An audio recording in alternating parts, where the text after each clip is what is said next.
சர்வலோகானாம் விஜதே பவரோகிணாம் நிறையே சர்வ வித்யானாம் ஸ்ரீ தட்சிணாமூர்த்தி குருவே நமக. ஸ்ரீ குருஸ்து மகராம்பியம் நாதபிந்து கலாதீரம் தத்வாதீரம் குணாதீரம் தஸ்மை ஸ்ரீ குருவே நமக. திருச்சிற்றம்பலம் தில்லையம்பலம் எல்லாம் செயல்கூடும் எண்ணானை எண்ணம்பலத்து அருட்பெருஞ்சோதி அருட்பெருஞ்சோதி தனிப்பெரும் கருணை அருட்பெருஞ்சோதி. அதாவது வாழ்க்கையில் ஒவ்வொரு மனிதனுக்கும் ஏதாவது ஒரு வகைகளில் இருண்ட பக்கங்கள் இருக்கும். அந்த வகையில் பார்க்குற பொழுது நிறைய வாழ்க்கையில் நமக்கு பிரச்சனைகள் வந்துக்கிட்டே இருக்கும். ஜாதகத்தில் நல்ல நேரம் இருக்கிற வரையிலும் வாழ்வு சிறப்பாக இருக்கும்.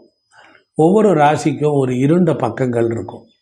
அது என்ன, ஒவ்வொரு ராசியின் ஆளுமை பண்புகள் என்ன, மிகவும் வெறுக்கப்படக்கூடிய ராசி என்ன, ஏன் வெறுக்கப்படுவதற்கு நம்மளிடத்தில் இருக்கக்கூடிய தேவையற்ற அடையாளங்களை எல்லாம் அழிச்சிடலாம். அதனால் நாம் சில விஷயங்களை புரிஞ்சு செயல்படுறோமா புரியாமல் செயல்படுறோமான்னு நமக்கு தெரியாது. அதனால் சில நேரத்தில் இதயமே இல்லாமல் நாம் ஒரு செயலை செஞ்சுருவோம். அது நமக்கு பெரிய ஆபத்தை உண்டாகும். அதனால் இப்போதைக்கு நம்ம பார்க்க போகிறது கடகராசிக்காரர்களுக்கு நட்சத்திர ரீதியாகவும் ராசி ரீதியாகவும் நம்ம பார்க்க போகிறோம். ஸோ அதனால் இந்த கடகராசிக்காரர்களுக்கு நமக்கு எப்படிப்பட்ட நன்மைகள் நடக்கும், எப்படிப்பட்ட தீமைகள் நடக்கும் என்பதை பற்றிய ஒரு விஷயத்தை நாம் இங்கே பார்ப்போம். பொதுவாக கடகராசியில் புனர்பூசம் நட்சத்திரம் 4ஆம் பாதம் இருக்கிறது, அப்புறம் பூச நட்சத்திரம் இருக்கிறது, அதற்கப்புறம் ஆயில்ய நட்சத்திரம் இருக்குது. பொதுவாகவே உணர்ச்சி வசப்படக்கூடியவராக இருப்பார்கள். வெறித்தனம், இயற்கையாகவே அவநம்பிக்கையான உறவுகள் அல்லது நண்பர்கள் மற்றும் குடும்பத்தினரிடம் உடமையாக கூட நம்ம மாறலாம். நண்டு அதனுடைய மனநிலையை புரிந்து கொள்வது ரொம்ப கடினம். இந்த அடையாளம் நம்மளை மறைக்க விரும்புகிறது. நம்மளை உணர்வு திறன் நம்மளை நன்றாக விமர்சனத்துக்கு எடுத்துக்குது. அதனால் கவனத்தை வேறு எங்கோ சுட்டி காட்டும் போது நமக்கு இன்னும் ஏதோ ஒரு வகையில் தாய்மை உணர்வு மறுக்கப்படும். அதனால் நிறைய பேர்களுக்கு வாழ்க்கையில் இப்போது என்னன்னா இருண்ட நகைச்சுவை பிரியர்களாக இருப்பார்கள். அதே நேரத்தில் நம்முடைய வாழ்க்கையில் ஒப்புக்கொள்ள நாம் செய்யக்கூடிய செயலற்ற தன்மை, நாம் செய்யக்கூடிய தீமைகளுக்கு நம்ம ஒத்துக்கொள்ள மாட்டோம், வாதாடுவோம். அதுதான் இருண்ட பக்கங்கள். மௌனம் ஆபத்தாக கருதப்படும். உணர்ச்சி பெருக்குகளாகவும் சில நேரம் ஆத்திரமாகவும் மாறுவோம். அதனால் முதலை கண்ணீர் வடித்தல் பலவீனமாக நம்மளே செயல்பட வைக்கும். அதனால் நம்மை எது பாதிக்கிறது என்பதை தெரிந்து கொண்டால் இந்த பலகீனத்திலேருந்து நம்ம விடுபடலாம். நம்மளே அறியாமலே நம்மளை பலகீனம் அழைச்சிக்கிட்டே போகும். அதனால் ஒரு நன்மை அதோடு சில தீமைகளும் சேர்ந்தே வரும். புனர்பூச 4ஆம் பாதத்தில் உள்ளவர்கள் அவர்கள் பொறுத்தளவில் வீடு, வண்டி, வாகனம், சுகம், சௌக்கியம், தாயார் வகைகளில் ரொம்ப கவனம் செலுத்தணும். 1. அதனால் மூங்கில் விருட்சங்கள் உங்களுக்கு நன்மை தரும். பெண் பூனை வளர்ப்பு நன்மை தரும். அன்னம் பறவை உங்களுக்கு வாழ்க்கையில் தலையெழுத்தை மாற்றும். உங்களுடைய அதீதிகளுக்கு, அதாவது பிச்சை எடுத்து வரக்கூடிய, யாசிரை கேட்டு வரக்கூடிய அதீதிகளுக்கு உணவு கொடுத்தால், உபசரித்தால் நன்மை உண்டாகும். அதனால் இருக்கும். அதே போல் உங்களுக்கு வாழ்க்கையில் முல்லைப்பூ செடி வளர்த்து வர நன்மை உண்டாகும். அதுபோல் உங்கள் வாழ்க்கையில் கஷ்டத்திலேருந்து விடுபடணும் அப்படின்னா நீங்கள் சில விஷயத்தை தவிர்க்கணும். முருங்கையை தவிர்க்கணும். குப்பை கூலங்கள் உள்ள இடங்களுக்கு அதிகமாக போகக்கூடாது. எலுமிச்சை தவிர்க்கணும். இந்த பாம்பு கோயில்களுக்கு போவதை தவிர்க்கணும். கோபம் அடைவதை குறைத்து கொள்ள வேண்டும். பலாப்பழத்தை குறைத்து கொள்ள வேண்டும். அதனால் நீங்கள் பெரும்பாலும் கடைவீதியில் அதிகமாக இருக்கக்கூடிய வாய்ப்புகள் உங்களுக்கு உண்டாகும்.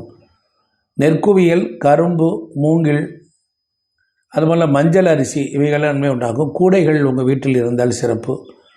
வீட்டில் சின்ன தோட்டம் மாதிரி வைத்து கொள்ளணும். கடிகாரத்தை நேரத்துக்கு டயத்துக்கு வைத்து கொண்டால் சிறப்பாக இருக்கும்.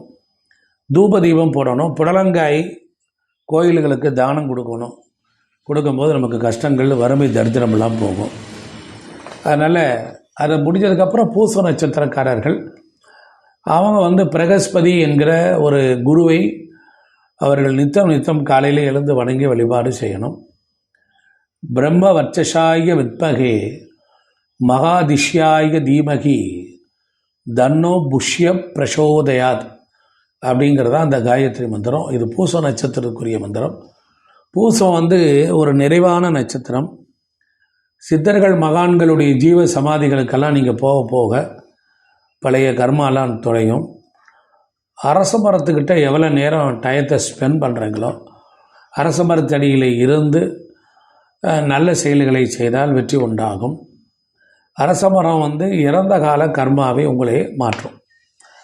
அதே போல் ஆண் ஆடு, நீங்கள் நிகழ்காலத்தில் ஒரு வாழ்க்கையில் சுகமாக வெற்றி பெறணும் அப்படின்னா ஆண் ஆடு, ஆடுகளிலே ஆண் ஆடு, அந்த ஆட்டை உணவாக எடுத்துக்கொள்ளக்கூடாது. ஆடு வளர்க்கலாம். ஆட்டுக்கு உணவு கொடுக்க கொடுக்க இப்போ இருக்கக்கூடிய நிகழ்காலத்தில் ரொம்ப சிறப்பாக இருக்கலாம். அதே போல் பறவையிலேயே நீர் காகம்னு ஒரு காகம் இருக்குது. அந்த காகத்திற்கு உணவு வச்சுக்கிட்டே வர வர எதிர்காலம் சிறப்பாக இருக்கும். இதெல்லாம் உங்களுக்கு அதாவது இறந்த காலம், நிகழ்காலம், எதிர்காலம் மூன்றையுமே நாம் வாழ்ந்து அனுபவிக்கணும். இறந்த காலத்தில் நாம் செய்த துன்பங்களிலிருந்து காப்பாற்றப்படுவதற்கு அதற்குரிய வாழ்வியல் உண்மைகளை தெரிந்து கொண்டு செயல்பட்டால் வெற்றிகளை பெறலாம். அதனால் எதிர்காலத்தை பற்றியும் நாம் கொஞ்சம் நன்னடத்தையோடு சில நன்மைகளை செய்து வரணும்.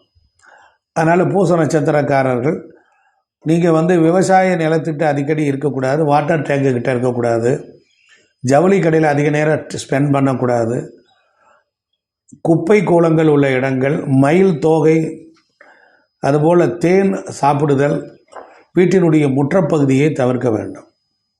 அதே போல் உங்களுக்கு அதிர்ஷ்டம் தரக்கூடியது ஆதிசேஷன். ஸ்ரீரங்கத்தில் இருக்கக்கூடிய கோயிலுக்கு போயிட்டு வர நன்மை உண்டாகும். வெந்தயத்தை உணவில் எடுத்துக்கொள்ளலாம். கையில் ஒரு சின்ன மோதிரமாதும் போட்டிருக்கணும். எலுமிச்சை, ஆரஞ்சு பழம், பலாப்பழத்தை தானமாக கொடுக்கலாம். பிரம்மாவை வணங்கி வர வேண்டும்.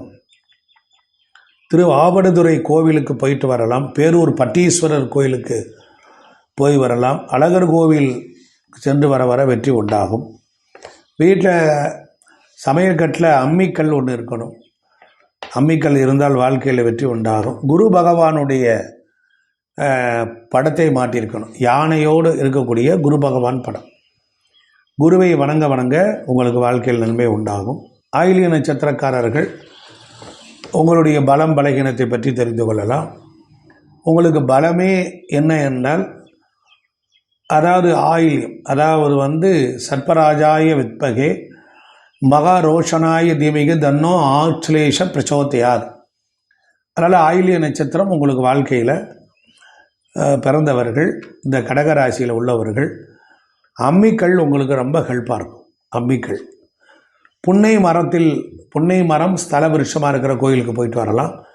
புன்னை மரக்கன்றுகளை வாங்கி வீட்டில் நட அதிர்ஷ்டம் உண்டாகும். அது மட்டும் இல்லை, கடந்த காலத்தில் உள்ள இறந்த கால கர்மாலாம் மாறும். அதே போல் விலங்குல ஆண் பூனை அதை வளர்க்க வளர்க்க உங்களுக்கு சக்ஸஸை கொடுக்கும். பறவை இனத்தில் கிச்சலி அப்படிங்கிற ஒரு பறவை இருக்கும். அதுக்கு எங்கே தங்குதோ அந்த இடத்துல உணவை வைக்க, நீர் வைக்க எதிர்காலம் நமக்கு ரொம்ப வெகு சிறப்பாக அமையும். ஆதிசேஷன் அப்படிங்கிற கடவுளை வணங்கி வணங்க ரொம்ப நன்மை உண்டாகும்.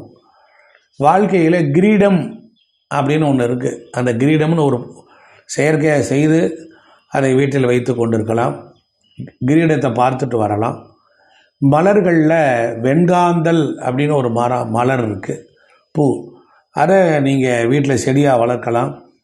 அந்த பூக்கள் உள்ள இடங்களுக்கு சென்று அங்கே நீர் ஊற்றி வளர வளர வாழ்க்கையில் அதிர்ஷ்டத்தை சுலபமாக அடையலாம்.